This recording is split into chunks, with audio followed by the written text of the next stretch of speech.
ጥያቄው እጅግ በጣም ቀላል ነው ግን ሽልማት አለ። ኦሬንጅስ ዳሽ ኤ ከለር ቢ ፍሩት ምን ይባላል ብዬ ልጠይቃችሁ አይደለም። እንደዚህ ብዬ ልጠይቃችሁ አይደለም። እቺን የቁርአን አያ እዚህ ጋር የምትመለከቷት ምን እንደምትል ብቻ አንብባችሁ ለኔ መንገር ነው። እቺ በቀይ የተሰመረችባት አለቻ እዛ ጋር ብቻ ሳታነቡ በፊት አንድ ማሳሰቢያ፣ ለሽልማቱ ብላችሁ መዋሸት የለም። ወላሂ ለሽልማቱ ብላችሁ ከዋሻችሁ ዝምድናችን እዚህ ጋር ነው የሚቋረጥ። አረ ምንም ችግር የለ እኔ ደስ ነው የሚል ለማንበብ 1 2 3 እስከ 5 ቆጥርላችኋለሁ። 1 2 3 4 5 ምን ብለህ እንዳነበብክ ምን ብለሽ እንዳነበብሽ እዛችሁ ያዥ። ቁርአኑ ግን እንደዚህ ይላል የወዱል ሙጅሪሙ ለው የፍተዲ ሚን ዐዛቢ የውሚኢዚን። እዚህ ጋር ነው ትልቁ ፖይንት። የውሚኢዚን ብላችሁ ነው ያነበባችሁት ወይስ የውመኢዚን? እዚህ ጋር ሚም ከስራ ማድረግ እጅግ በጣም ይከብዳል። ብዙ ቃሪዎች እዚህ ጋር ሚምን ከስራ አድርጎ አይቀሯት። የውመኢዚን የውሚኢዚን ምን ብለህ ተሸውዳቸዋል። አወኩሽና ኩሽ ነው አይደል? ከናንተ ጋር አብሬ ሱል እንደናንተ ነው የምታዩኝ። ያልተሸወዳችሁ ሰዎች ካላችሁ በኮመንት ስር ፈልጋለሁ። ሁላችሁ ባዳችሁ በዳገሩ ሳይጠመቁ በፊት እኮ ማንም ሰው ሙስሊም ነው። ያልተጠመቀ በአብ በወልድ ስም ያልተጠመቀ በአብ በመንፈስ ቅዱስ ስም ያልተጠመቀ ሰው ሙስሊም ነው ይታወቃል። እርሶም ሳይጠመቁ ሙስሊም ነበሩ ማለት ነው። አሁን ደግሞ ይባስ ብሎ እጅግ በጣም አስገራሚ ነገርን በጆሮአችን ሰምተናል። ያም ደግሞ ምንድነው? ሳውዲ ውስጥ አዛን ከፍ አድርጎ ማዘን ከፍ አድርጎ መስገድና ማይክሮፎን መጠቀም እንደማይቻል እየተነገረ ነው። ረመዳን መስጂዶች የውጭ ስፒከር መጠቀም ተከለከለ። ኢና ሊላህ በቲክቶክ 4.5 ሚሊዮን ተከታይ ያለው በጣፋጭ አንደበቱ የሚታወቀው ሁለት እህታማማቾች እንደዚህ ሲደባደቡ እናንተ ዛሬ ወንድሞቻችንን ታስገድላላችሁ። እሷ ደግሞ እንደዚህ ስትል አንድ ነገር ልንገርሽ፣ አይደለም ለሚስትነት ለገረድነት ሽንት ቤት ላጣቢነት እንኳን እንደማይፈልጉሽ ነው። አር በነካው እንጨት እንደማይነኩሽ ልንገርሽ። የሞተው እኮ እጅግ በጣም ትልቅ ዓሊም ናቸው። ወላሂ ኡስታዜን ገደሉብኝ። ግን ምንም ማድረግ አንችልም። ጠቅላይ ሚኒስትሩ ራሱ ዓለማችንን እርሶ ምሩ እየተባሉ አብይ አህመድ ዓለምን መምራት አለበት። የተባበሩት መንግስታት ድርጅት ዋና ጸሐፊ አንቶኒዮ ጉተሬስ። ይሄ ብቻ አይደለም፣ በጣም ብዙ ዜናዎችን ይዘራል። እንዳንተ ብቻ እስከ ቪዲዮ ብትርሳ በከታተላችሁ እንዳረሱ አኒ አንሱዳ አቲ ኤኙን ለካ ሰላም ታላልኩም። ሰላም አለይኩም ወራህመቱላሂ ወበረካቱ። እንዴት ናችሁ? ሁሉ ሰላም፣ ሁሉ መልካም፣ ሁሉ ፒስ አልহামዱሊላህ። How many left for Ramadan? 12 ቀን ይቻላል እንዴ? ዘንድሮ እንደምንም ብለን ሙሉ እንጾማለን። የዛሬ ዓመት ስንት ነው የጾማችሁት? 28። አንተ እኮ እንደምትበላይ ተው እናንተ። ይሄ አፋንተ ኒንጃ መቼ እንደሚያበራ አላውቅም። ረመዳን ውስጥ በጣም ጥሩ ስራዎች ይሰራሉ። ከዛ ውስጥ አንዱ ደግሞ ቁርአን በብዛት ይቀራል። ቲክቶክ ላይ ደግሞ የምትመለከታችሁ ሰዎች አንዳንዶቹ ዱርዬ ሊመስሏችሁ ይችላሉ። እጅግ በጣም ያስገረመኝን አንድ ቪዲዮ ልጋብዛችሁ። ولا تحسبن الله غافلا عما يعمل الظالمون إنما يؤخرهم ليوم تشخص فيه الأبصار ولا تحسبن الذين هينن آية بمان እንደምታስታውሱት አላቀም። እኔ ግን በፍልስጤማውያን ነው ይሄንን አያ ማስታውሰው። ብዙ ቲክታከሮች ስትመለከቷቸው ዱርዬ ሊመስሉ ይችላሉ፣ ግን እንደዚህ አሰጋጅ ግን እንደዚህ ትላልቅ ቦታዎች ሊመለከቱ ይችላል። ቁርአንን መቅራት ግን ትልቁ ጥቅም ምንድነው? ጧቱን በቁርአን የጀመረ ሰው ቀኑ ሙሉ በረካ ነው የሚሰፍንበት። ይሄ ሰው እኩል ብትኖርም ከሰው ልጅ ጋር እድሜ እኩል ቢሆንም ያንተ ግን በረካ አለ።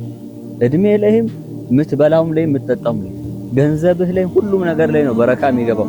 ቁርአን ህይወቱ ያረገ ሰው ወላሂ ሳይሰራ ራሱ ሰው ብዙ ሳይለፋ ያገኛል።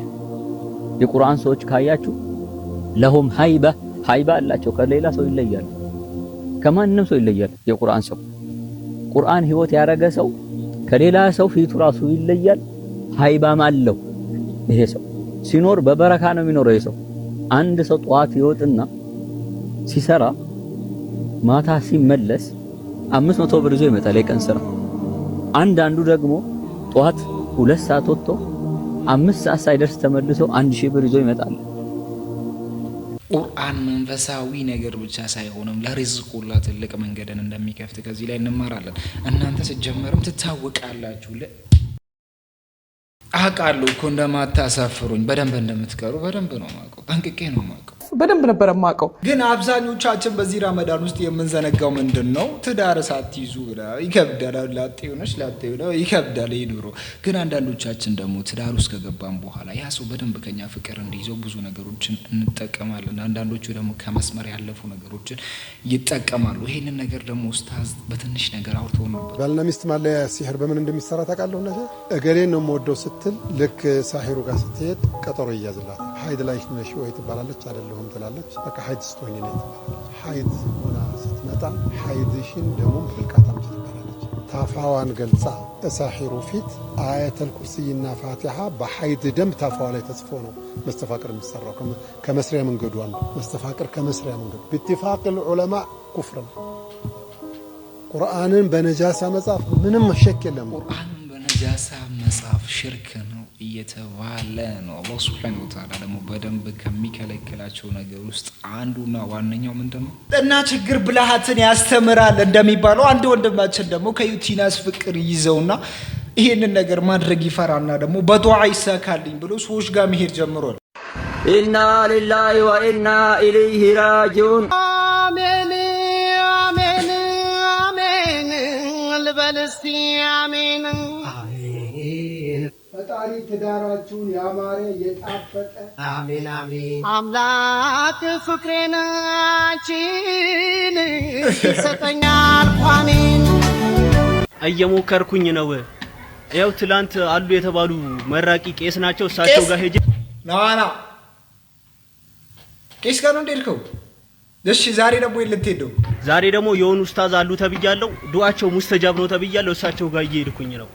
ብቻ ግን እየሞከርኩኝ ነው። ሙከራ ለማቆም ጥሩ ነገር ነው። ግን ለራስህም ጠንክረ ዱዓ እያደረግህ በሰው ብቻ አይደለም ሰበቡ አለ ብዙ ነገሮች አሉ እየተባለ በነገራችን ላይ አንዳንድ እንትኖች ጓይሉና በዛን ሰዓት እናንተን ይቆጡና ግን ደግሞ ከዛ በኋላ እናንተ ቤት ውስጥ ምሳ ወይም ቁርስ እየሰሩ ራሳቸውን ያገኛሉ። ስልኬን ማን ሰጠህ ብላ ስትቀውጠው የነበረችው ልጅ ዛሬ ቤቱ ምግብ እየሰራችለት ነው። ወደ ፍቅሬ ብላ ሲባል ማለት ነው። ብዙ ጓት እሺ፣ ይሄ የቱርክ ፊልም ላይ የምትጠብቂያቸውን ሰዎች አቁሚ። እነሱ የሉም። እሺ፣ ቱርክ ፊልም ላይ የምትመለከቻቸው ሰዎች እዚህ ኢትዮጵያ ውስጥ በብዛት ላታገኛቸው ትችላለሽ። ያ ካራክተር እየተጫወቱ ደግሞ ልብ ይበልጣል እኮ ጋር እነሱ እንትን ብትይም ልብ ጥሩ ልብ ካለን ወርቃማ ልብ። አንዷ ጀግና እህታችን ጎንፎ ሰርታ ለባሏ ስታቀርብ ገንፎ ግዴታ በማንኪያ መበላት የለበትም፣ እንደዚህ በእንጀራ መበላት አለበት። በጣም ነው የሚጣፍጠው። በነገራችን ላይ ሞክሩት። ገንፎን የሰራሁት እኔ ነኝ ለማለት ይከብደኛል። ቅልጥና ሂጄ ነው እየተሰራልኝ ማለት ነው። ግን እንደዚህ በእንጀራ ሞክሩት፣ ቆንጆ ነው። ጎንፎ በእንጀራ እኔ በቃኝ እህቴ፣ እኔ በቃኝ። እኔ ጎንፎ በሽሮ ነው የለመድኩት። ጎንፎ በዳቦ ነው የለመድኩት። በእንጀራ ላይ በቃኝ። ኢትዮጵያ ውስጥ እጅግ በጣም እየተወሩ ካሉበት ነገሮች ውስጥ አንዱ ደግሞ ምንድነው? ፌስታል እንደቀረ ሁላችንም እናውቃለን። ፌስታል ቀረ ሲባል ደግሞ በአጠቃላይ አይደለም።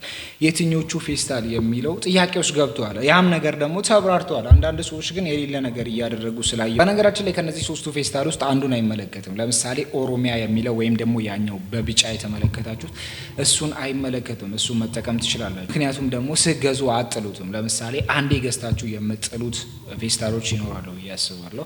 በዳቦ ቦነ ነገር ገዝታችሁ የምጥሏቸው ፌስታሎች አሉ። እነዛ ፌስታሎች አንዴ ተጠቅማችሁ ብቻ ስለምጥሏቸው እነዛ ተከልክለዋል። ግን እነዚህ ደግሞ ለብዙ ጊዜ የምንገለገልባቸው እነሱ አልቀሩ፣ መጠቀም አሁንም ትችላላችሁ። ግን ወንዶች ደግሞ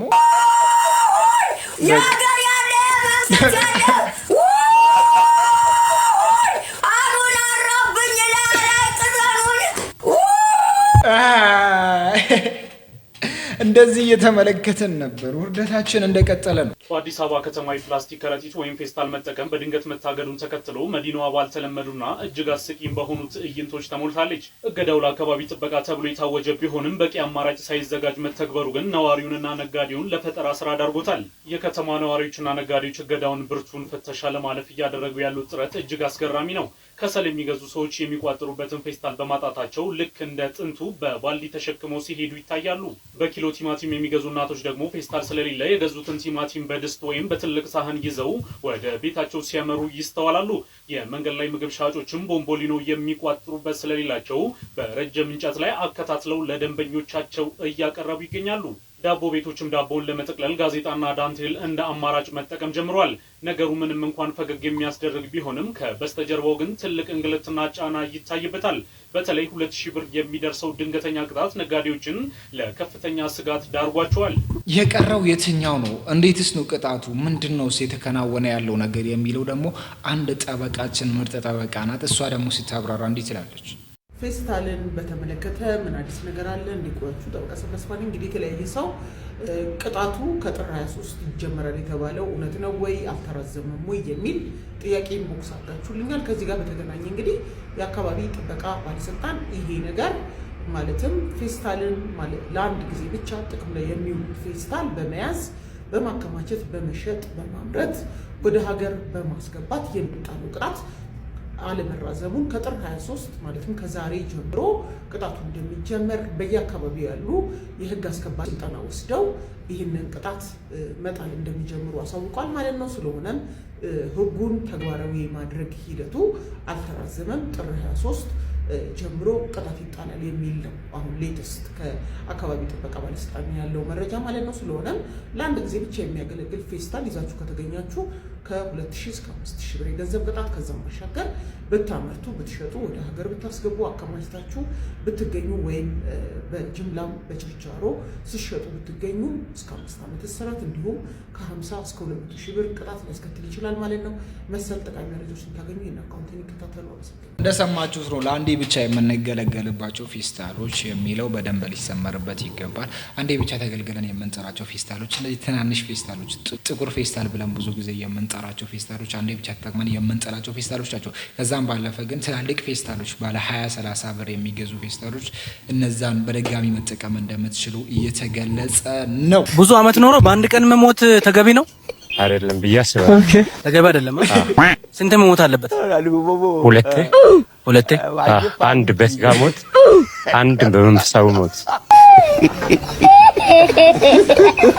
How many times days come to me? How many times days come to me? እቻዘር ቱኪዝ ሳውዲ ከዚህ በፊት እጅግ በጣም አስገራሚ ነገር አስመልክታን ነበር። እሱ ምንድነው? በሳውዲ ምድር ላይ ኮንሰርት ተዘጋጅቶ እየተጨፈረ ነበር።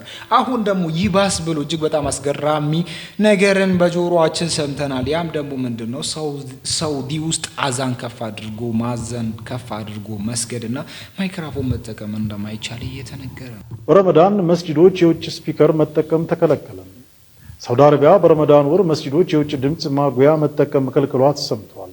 ሳውዲ አረቢያ ለመጪው ረመዳን ወር መስጂዶች በምን መልኩ የድምጽ ማጉያን መጠቀም አለባቸው የሚለውን ወቅታዊ መመሪያ አውጥታለች። በመመሪያው መሰረትም መስጂዶች በአዛንና ኢቃም ወቅት የውጭ የድምጽ ማጉያ መጠቀም ይችላሉ። ነገር ግን ሰላት በሚሰግዱበት ወቅት በመስጂዶች ውስጥ ብቻ ያሉ የድምጽ ማጉያዎችን እንዲጠቀሙ ተደንግጓል። ሳውዲ አረቢያ ይህንን አዲስ መመሪያ ያወጣችው ለአካባቢው ጸጥታ መሆኑን አስታውቃለች። በተጨማሪም የረመዳን ጾምን በሰላማዊና በተቀናጀ መልኩ ለማሳለፍ አስፈላጊውን ቅድመ ዝግጅት እየተደረገ ነው ተብሏል። እኔ አልገባኝም ምን እያወሩ እንደሆነ። መስጊድ ውስጥ የሚጠቀሙበትን ማይክሮፎን ከእንግዲህ በኋላ መጠቀም እንደማይችሉ እየተነገረ ነው። ሳይጠመቁ በፊት እኮ ማንም ሰው ሙስሊም ነው። ያልተጠመቀ በአብ በወልድ ስም ያልተጠመቀ በአብ በመንፈስ ቅዱስ ስም ያልተጠመቀ ሰው ሙስሊም ነው። እርሶም ሳይጠመቁ ሙስሊም ነበሩ ማለት ነው ድሮ? እኔማ መጀመሪያም ሳልጠመቅ በፊት ሙስሊም ነው። ማንም ሰው ሳይጠመቅ በፊት ሙስሊም ነው። ታዲያ ሙስሊም ናቸው? አዎ ሙስሊም ናቸው። አዎ እሺ ሙስሊም ነው። አብርሃም ሙስሊም ነው የሚልበትን ገልጽ አምጣና አንብብልኝ። በቁርአን ነው? ቆይ አምጥተህ አንብብልኝ። አብርሃም ሙስሊም ነው የሚለውን ገልጽ ላይ በልጁም አንተ ሙስሊም ልታረገኝ ነው። በቁርአን ያምናሉ? በቁርአን እኔ በቁርአን ለምን አምናለሁ? ምን በወጣኝ? እሺ በመጽሐፍ ቅዱስ ነቢያቶች ክርስቲያን መሆናቸውን የሚጠቅስ አንድ ጥቅስ የለም። ኢየሱስም ክርስቲያን አይደለም። አንተ ሙስሊም መሆናቸውን አምጣልኝ። ሳይጠመቁ በፊት እኮ ማንም ሰው ሙስሊም ነው። ያልተጠመቀ በአብ በወልድ ስም ያልተጠመቀ በአብ በመንፈስ ቅዱስ ስም ያልተጠመቀ ሰው ሙስሊም ነው። እርሶም ሳይጠመቁ ሙስሊም ነበሩ ማለት ነው ድሮ? እኔማ መጀመሪያም ሳልጠመቅ በፊት ሙስሊም ነው። ማንም ሰው ሳይጠመቅ በፊት ሙስሊም ነው። ታዲያ ሳትጠመቁ ሙስሊም ከሆናችሁ ለምን ተጠምቃችሁ ትቀይራላችሁ? ስትወለዱ ሙስሊም ከሆናችሁ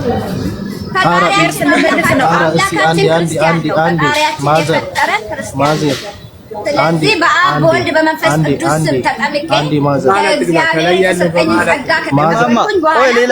ሌላዎቻችሁ ሚዩት አድርጉ። ከማማ ጋር ሲደርስ ከእናንተ አወራለሁ። ሚዩት አድርጉ። ቆይ ኖ አዳምጠኝ ማዘር፣ እንዴት እንደሆነ ልንገርሽ። ክርስትና እንደዛ አልተመሰረተም። ከራሳቸው አንደበት እየሰማን ነው። ዚስ ማይንድ ለራሳቸው ያውቃሉ። በፊት ሙስሊም ሆኖ እንደተወለዱ ሁሉም ያውቃሉ። እኔም ሙስሊም ነበርኩ እያለች ነው። እሷ ደግሞ በልቧ አክራሪ ነበረች። በነገራችን ላይ እቺ ሴትዮ ማለት ቢስሚላ ማለት ሶስት አምላክ ነው። ሶስት ነው። ሶስት ስም ነው የተሰጣችሁ። ዚስ ማይንድ አሉን እስኪ ይሁት ወላሂ አብ ወልድ መንፈስ ቅዱስ። አራዳ ማለት ምን አይነት ሰው ነው? በሙስሊም እርድና ምንድን ነው? ፋራ ሙስሊም እንደሆነ ከምትለይባቸው ሲግናሎች ማለት አንደኛው ምን መሰለ? ጸጉሩን ጭብርር አድርጎ ማለት ነው። ጀለቢያ ለብሶ ካየው ጽድት ያለ ፋራ ነው። በቃ በሱ ቤት ሰልጥኗል ምናምን ማለት ጸጉሩን አንጨባሮ ምናምን እዚህና እዛ የሆነ ቁርጥ ተቆርጦ ምናምን። ለሁሉም ነገር እድሜ ያለው ለሁሉም ነገር ጊዜ ያለው። እኛ ሃይ ስኩል ላይ አድርገነው ጨርሰናል። በቃ ያኔ ማለት ነው በገገማ ደግሞ የሆነ ዘመን ነበረው ነው። አሁን እኮ የጸጉርን እዛ እዚህ መር በጣም እኮ ይቀር ስግጥ ያለ ነው። በዛ ላይ ሙስሊም ላይ ሆን ሲሆን ደግሞ ያስጠላል እንዴ! በጣም ያስጠላል። አሁንም ቀለም የሚቀባው ሁሉ አለ። ፋራ ኪዊ ማለት ነው ሙስሊም ሆነው ማለት ነው። በጣም ትልቅ ወንጀል እንደሆነ እንኳን አያውቀውም። እና ይሄ ፋራ ሙስሊም ነው። ጸጉርህን አንጨባራ በጀለቢያ የምናይ በሙሉ ፋራ መሆንን እያወቅን ነው። ለሰላምታ ሁሉ እንጠየፋለን። እኔን ታውቃለህ ብሎ እየነገሩት ነው። አንዱ ወንድሜ ደግሞ እጅግ በጣም ልብ የሚነካ ንግግር ተናግሯል። ምክንያቱም እኔ ነክቶኛል። ለዚህ ነው ብላችሁ እኔ መስጊድ ውስጥ እንዴ ጫማ ይጠፍቷል። ካስማጭስቴ ፓርቲቱ ዛሬ ደግሞ አንድ አባባል ሰምቼ ነው የመጣሁት። ጫማ መስጊድ ውስጥ ቢጠፋ ችግር የለውም። ችግሩ ግን እግርህ ከመስጊድ ከጠፋ። እኔ አላልኩም። ኮፒ ሊንክ እንዳይረሳ። አንዴ ከተቀመጣችሁበት ወንበር ተነስታችሁ በጣም የሚገርም ንግግር፣ በጣም የሚገርም ንግግር ነው። መስጊድ ውስጥ ጫማችን ስንት ጠፍቶ ስንት ያለቀሰ። እውነት እኔ አንዴ ያልቅሻለሁ። 10ኛ ክፍል ስማር መሰለኝ መስጊድ ውስጥ ወስዶ እና ማለት ነው ጫማዬን አልበላም አልጠጣም ብዬ 446876 ብር የገዛሁትን ጫማ አልወሰዱብኝም። ግን እግራችን ከመስጊድ ውስጥ እንዳይጠፋ ጸሎት ዱዓ እናድርግላችኋለሁ።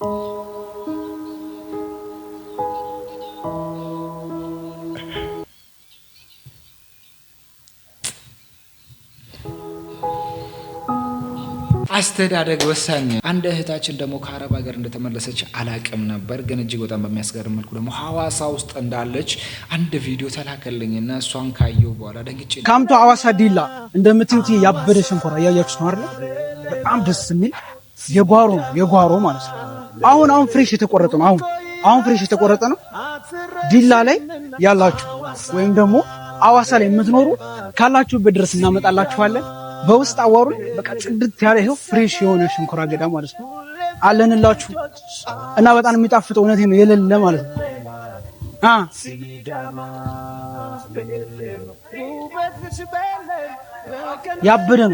ያበደ ማለት ነው። ጋይስ ወዳችሁታል? ይሄ የዲላ ሸንኮራ አገዳ ነው እንደምትበል። የዲላ ሸንኮራ አገዳ እንደዚህ በጓሮ ላይ እንትን ብሎ የሚስተካከል ነው። ያበደ ማለት ነው። ይሄ ከዚሁ ከህፃናት ማሳደጊያ የተተከለ ሸንኮራ አገዳ እንደምትውት ወዳችሁታል። ቤተሰብ ሁላችሁ ወዳችሁታል። በቃ ይኸው እስቲ ጾም የማይሰብር ከሆነ እኔም ፈልገዋለሁ አትሉ?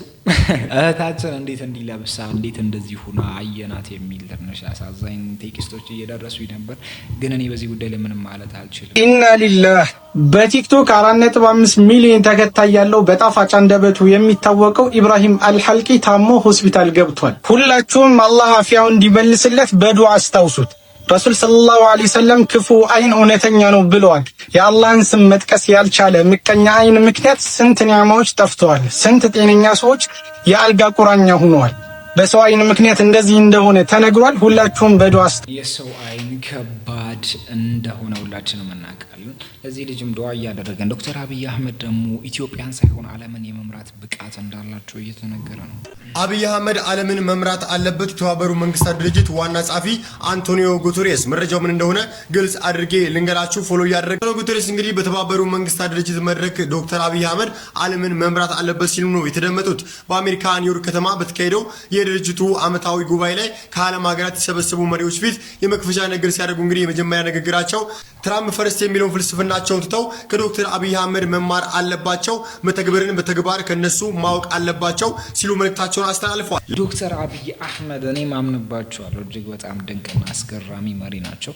ብዙ ጫናዎችን ተቻችለው እስካሁን እያገለገሉ ያሉ ድንቅ መሪ እንደሆነ ሁላችንም ልናቅ ይገባል። በተለይ ደግሞ በሙስሊም ዘንድ ትልቅ ክብር ሊሰጣቸው እንደሚገባ አምናለሁ። ይሁን እንጂ እሳቸው ደግሞ ባሉበት ሰዓት ላይ እጅግ በጣም መጥፎ ነገሮች እየተከናወኑ ነው። በተለይ በአማራ ክልል ውስጥ አንዳንድ ዓሊሞቻችን አንዳንድ ዳዒዎቻችን እየሞቱ ነው። ከእሳቸው በፊት በብዛት ላንመለከት ብንችለው እሳቸው ባሉበት ሰዓት ላይ ደግሞ እንደዚህ አይነት ድርጊቶች በብዛት እየተመለከቱ ነው። አሁንም ደግሞ አንድ ሰው እንገድለዋል።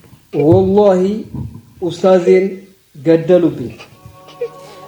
ወላሂ ወቢላሂ ኡስታዜን ከልጆቹ ከሚስቱና ከወንድሞቹ ፊት አሸባሪው ጽንፈኛው ተዋህዶ አክራሪ ፋኖ በሶስት ጥይት ደብድቦ ገደላቸው። ይህንን ነገር የሰማችሁ አንድ እህታችን ደግሞ በዚህ ጉዳይ ላይ በደንብ ትንተና አድርጋ ታወራለች። እና የመርኮምቦልሻ እናንተ ዛሬ ወንድሞቻችንን ታስገድላላችሁ ሙስሊም ስለሆኑ፣ ነገ ጧት እስልምና በጥፍ ወንድሞቻችንን ፈለግ ተከትለው የሚወጡ ወጣቶች አሉ። እናንተ በመግደልና በማስገደል ሐሰቶቻችሁን እድሜ ልትዘሩበት አትችሉ። ይሁን እንጂ ደግሞ ለሷ ደግሞ ከሌላ አካል የሚመስል ምላሽ ደግሞ ከእህታችን ሰምተናል። አንቺ ቅርናታ የሚሆንሽ ሴትዮ አሮጊት ማለት ነው። አታፍሪም እኮ ከሼኻችን ሼኹ ዑመር ኮምቦልቻ ፍቅር ይዞሽ እንዳይሆን ብቻ በተደጋጋሚ ፎቶአቸውን እየለጠፍሽ የምትሰሪባቸው። አንድ ነገር ልንገርሽ፣ አይደለም ለሚስትነት ለገረድነት ሽንት ቤት ላጣቢነት እንኳን እንደማይፈልጉሽ ነው። አር በነካው እንጨት እንደማይነኩሽ ልንገርሽ ብዬ ነው ያው ላሳውቅሽ። ምክንያቱም በተደጋጋሚ ከሳቸው ራስ አልወርድም ማርሽ ሼኻችንን ተፋቻቸው የምሬ ነው። አሁን አንቺ ለወሎ ማህበረሰብ አዝነሽ ነው እንደዚህ አይነት ቪዲዮ ምሰሪው? ወይ ፖለቲካ ተማሪ ፖለቲካው ዘርፈ በደንብ እንድታቂ፣ ወይ እምነትሽን ወቂ ወደ እምነትሽ ነይና ሁለት አጉል ሆነሽ እንደዚሁ አጉል ሆነሽ ተከምረሽ እዚህ ቲክቶክ ላይ ትዘባርቂ ከምትይ አንዱን ያዡ። ገባሽ አይደለ? አንቺ አህባሽ ነው አሁን እንደው ሰው ገደለ ብለሽ የምታወሪው። ማን ያምንሻል? ማን ይቀበልሻል? የኦርቶዶክሶች እንትንና አህባሾች እንትን አንገደሉት የመርሽ ነው። ጅራፍ ራሱ ገርፎ ራሱ ይጮሃል አሉ። ማንገዳይ ማናስገዳይ እንደሆነ እኮ ምን ነው ይሄን ያክል አንቺ ጡጦ የሚጠባ ህዝብ መሰለሽ እንዴ? ኢትዮጵያ ህዝብ እማቃችሁ መሰለሽ እንዴ? ራሳችሁ ገድላችሁ በእኛ መታማሃኙት። እኛ ስራ አልጠፋብንም። ገባሽ አይደለም? ሰው የገደለ ሰው ያለ ምክንያት ለዛው በፖለቲካ እንደዚህ ብላችሁ ልጅ አሁንም ገዳዩ ሙስሊም ራሱ ነው እንጂ ሌላ አካል አይደለም ብላ እያወራች ነው። ሙስሊም ለምን ይገኒ? በነገራችን ላይ ሰምቻለሁ። እስላም እንደዚህ ሰውን ገደሉ ሲባል እስካሁን አልሰማውም። እንደዚህ አይነት መረጃዎችን አቀናብራ ከየት አመታ እንደምታወራ አይገባኝም። አላህ እስቲ ሁላችንም ያስተካክለን። አንድ ወንድማችን እጅግ በጣም በሚያስገርም መልኩ በዚህ በረመዳን አንሳር እኔ በእንትኔ አላሳልፈም እንትኔን አግኝቻለሁ ብሎ የሆነ ነገር ያወራኛል። ግን ክርስቲያን ነበረች፣ ወደ እስልምና አመቷት አግብቷታል። እሎሽ አልጠይቅም ወርቃን ልጉትቻ መህሬ መስለምህ ነው ውዱን ውደድ ብቻ የሽርኩን ደረመን በሙሐባው ጠርጋ አስልማ ገባችው መሕሯን እስላም አርጋ ዘይኑ ነቢይ ዘይኑ ነቢይ ዘይኑ። ግን እንዴት ነበር ነገሩ? እንዴትስ ነው ወደ እስልምና ልትመጣ የቻለችው የሚለው ትልቅ ጥያቄ ነው። ግን ጎዱ ስታረግ እስቲ እንመልከታት። ቢስሚላህ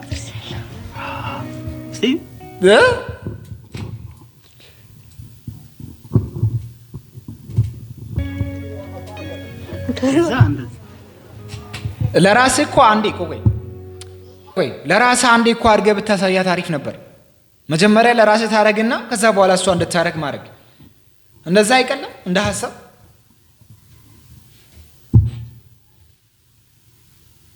እኔ ወይኔ በደንብ አይሳብም እኮ ወይኔ ባላሽ እካ እኔ በቃ ባንዲ ሁሉንም ሳባራክሽ እንዴ ተቀጥረናል። ለምን ትንሽ ነው ሳብ ሲሳብ እኮ እንደዚህ ታርጊና ትንሽ ነው አሁንም አረጋለሁ። አረ በቃ አንቺ ከዛ ፊትሽን ታጠቢ ለማሳየት እኔ ስለሆነ ላሳይሽ ስለሆነ አትጨናነቂ እሺ። ከዛ እጅሽ ነው የምትታጠቢው። እጅሽን ማታጠቢ ለራስህ መጀመሪያ ያሳያት የምልህ እኮ ለዚህ ነው። ይቀልሃል ለራስህ መጀመሪያ ብታሳያት እኮ እስከዚህኛው ነው ታጠቢው። ሰብስቢው ስብስብ ከዛ ቀድመሽን ቀኝ ነው የሚቀድመው እሺ። ምንም ጊዜ ቀኝ እጅ ነው የሚቀድመው። ቀኝ እጅሽን ታጠቢ እንደዚህ አርጊ። እንደዚህ ጉርድ አርጊ። ታጠቢ ሙሉን። ወይኔ ተረጋጋ ያስ ወይ እሺ ልክ ነሽ። ቀኝ እጅ ሶስት አንድ ይቀራል። ጥሩ ነው ይሁን። በሂደት ትለምዳለሽ በደንብ። ከዛ ግራሚ አንቺ ነው እኮ የኔ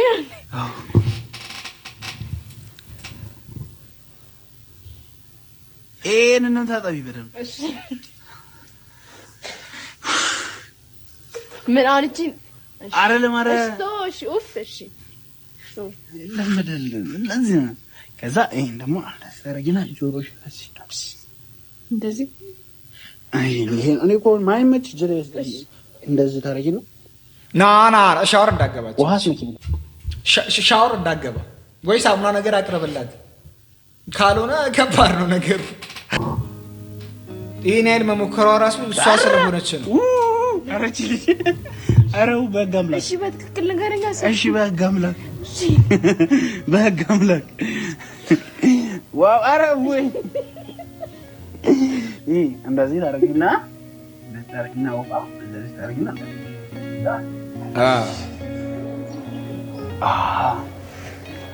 ወይኔ ይጋና ፀጉሬ ፊት እነሱ ልገልጽ ለምን ትንጨልሽ?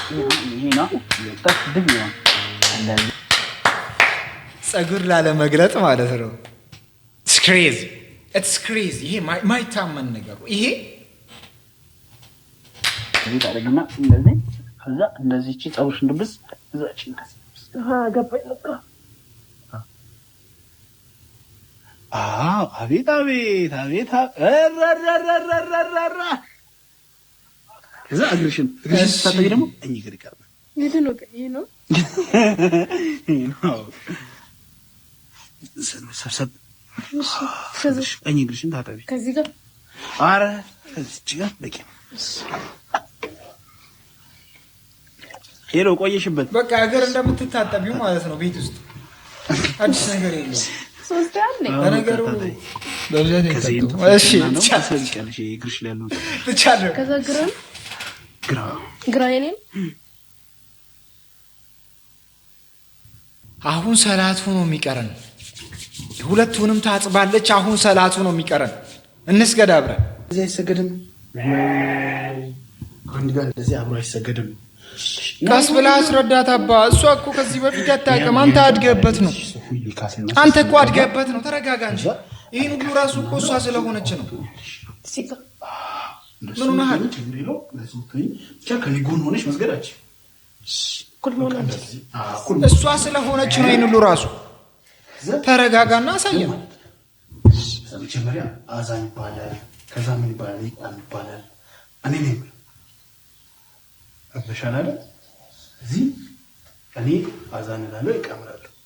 ይቀም ስላሴ አላሁ አክበር አላሁ አክበር አላሁ አክበር ሙሐመድ ረሱሉላህ አያለ ሰላህ ያንፈላ አልአኒ ሱላህ ለአምድ ሱላህ አላሁ አክበር አላሁ አክበር ላ ኢላሃ ኢላላህ። አሁን እንደዚህ ሊቃብ ካልኩኝ በኋላ ከዛ ስገጂ እና ከዛ በኋላ መስገጃ አላጣ ጎበዝኛ ይሄው ያሰግዳል ግን ሞር ደግሞ እንደዚህ መስገጃ አንቺም ትናንት የተሰጠሽ መስገጃ ቢኖር ደግሞ ታደርጊ ደግሞ መሬት ላይ መስገን ነበረብህ ወንድሜ። አንተ መሬት ላይ መስገን ነበረብህ። የሆነ እጅግ በጣም በሚያስገርም መልኩ እንደዚህ ወደ እስልምና ምትዋት እንዳገባት ሰምተናል። በጣም ደስ የሚል ነገር ነው። ሲቀጥልም ደግሞ እየሞከርኩ ነው የሚል ቃልም ደግሞ ትልቅ ችግርና ትልቅ ሁከትን እንደፈጠረ ብዙዎቹ እየተናገረ ነው። ለማስታወስ ያህል ሄሎ ሄሎ፣ ማነህ? ቤት ኪራይ ባለቤት አልነገረችም? ቤት ኪራይ አንድ ወር ሳትከፍል ሁለተኛ ወር መጥቶብሃል። እየሞከርኩኝ ነው ትላለህ እንዴ? እየሞከርኩኝ ነው። ያንተን የቤት ኪራይ ልከፍል እየሞከርኩኝ ነው። የልጆች ትምህርት ቤት ልከፍል እየሞከርኩኝ ነው። የሚበሉት አጥተው እየሞከርኩኝ ባለቤት ላማታል። ሰው አይደለ እንዴ? ይኸው ተመልከት። ይሄ የልጆች ጌም የሚጫወቱበት ልሸጥ እየሞከርኩኝ ነው። አስብ እንጂ ሁሉም ሰው እየሞከረ ነው በዚህ ሰዓት። እጁን አጣጥፎ የተቀመጠ ሰው አለ እንዴ? ታገሰኝ በቃ። እየሞከርኩኝ ነው። ይሄ ነገር ደግሞ ያልገባቸው ሰዎች አንዳንድ ሰዎች ደግሞ በቤት ኪራይ ብቻ የሆነ ነገር መስሏቸው ስለ ቤት ኪራይ በደንብ እያወሩበት ነበር። እየሞከርኩኝ ነው። አልስማማም በዚህ ሀሳብ። አትሞክር ስትፈልግ። አከራዩም እየሞከረ ነው። ከቻልክ ቤቱን ልቀቅለትና የተሻለ የሚከፍለው ሰው መጥቶ ተከራይቶ ለአከራዩ ገንዘቡን ይክፈለው። አከራዩም እየሞከረ ነው። ይኸውልህ አልቃሻ የሚወደስበት ሀገር ላይ ስለምንኖር ነው አልቃሾች እንደዚህ የሚታዘንላቸው ከዛም ልክ የሚመስሉት። እያለቀሰ ሀሳብ ስለተነገረ በለቅሶ የተነገረ ሀሳብ ልክ ነው ማለት አይደለም። አከራዩ ቢደላው ኖሮ ባዳ ቤት ውስጥ አያኖርም ነበር። የሚከራዩትን ቤቶች ልጆቹን ያኖርበት ነበር።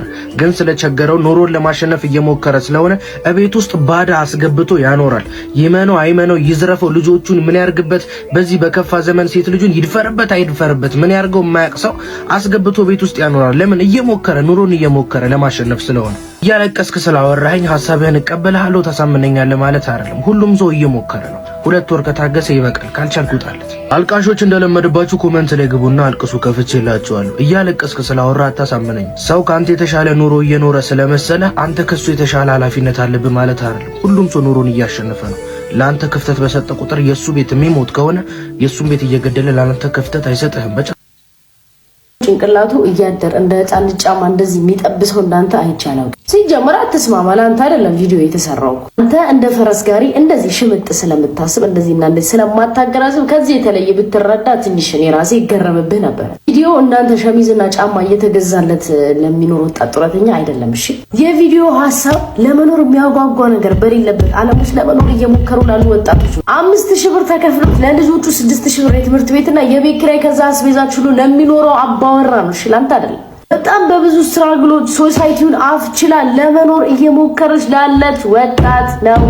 ለእንዳንተ አይነቱ ይሄ ሀባብ ራስ አይደለም።